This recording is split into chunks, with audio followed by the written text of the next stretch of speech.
Hello అండి. ఈరోజు నేను మీకు సింపుల్ మెథడ్‌లో క్యారెట్ పీనట్ కర్రీ ఎలా చేయాలో చూపిస్తాను. ఖచ్చితంగా ట్రై చేయండి. సో, ముందుగా ఒక పెద్దవి 5, 6 క్యారెట్లు తీసుకోండి. మంచిగా వాష్ చేసుకొని వాటిని చిన్న చిన్నగా ముక్కలుగా కట్ చేసుకొని ఒక బౌల్‌లో వేసేసుకొని ఒక గ్లాస్ వాటర్ వేసుకొని వేడి చేసుకోండి. మరీ బాగా మెత్తగా చేయకండి. ఒక 5 మినిట్స్ 5-10 మినిట్స్ సరిపోతుంది. సో, నెక్స్ట్ ఇంకొక ప్యాన్‌లో కొన్ని పల్లీలు అలాగే లో ఫ్లేమ్‌లోనే పెట్టండి. హై ఫ్లేమ్ వద్దు. సో, కొన్ని పల్లీలు అలాగే ధనియాలు, జీలకర్ర, కొన్ని నువ్వులు అలాగే ఎండు కొబ్బరి అన్నీ వేసుకొని కొంచెం దూరగా వేయించుకొని మిక్సీ జార్‌లో తీసుకోండి. అందులోనే మీ రుచికి తగ్గంత కారం కూడా వేసేసుకొని మొత్తాన్ని గ్రైండ్ చేసేసుకొని పక్కన పెట్టుకోండి.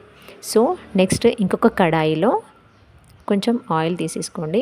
ఆయిల్ వేడయ్యాక ఆవాలు అలాగే కొత్తిమీర వేసేసుకొని అది కొంచెం బ్రౌన్ కలర్ వచ్చాక అందులో పసుపు వేసేసుకోండి. పసుపు వేసుకున్నాక ఇందాక మనము బాయిల్ చేసుకున్నాం కదండి క్యారెట్, అది వాటర్ లేకుండా స్ట్రెయిన్ చేసి వాటిని కూడా ఈ ఆయిల్‌లో వేసేసి మొత్తాన్ని కూడా మంచిగా 5-10 మినిట్స్ ఫ్రై అవ్వనివ్వండి ఆయిల్‌లో. సో, ఇది ఫ్రై అయ్యాక ఇందాక మనం గ్రైండ్ చేసి పెట్టుకున్నాం కదండీ పల్లీలు, నువ్వులు అన్నీ కలిపి. సో, ఆ పొడి మొత్తాన్ని కూడా ఇందులో వేసేసి మొత్తాన్ని కలుపుకోండి. సో, ఇందులో రుచికి తగ్గంత సాల్ట్ కూడా వేసేసి మొత్తం కలుపుకోండి.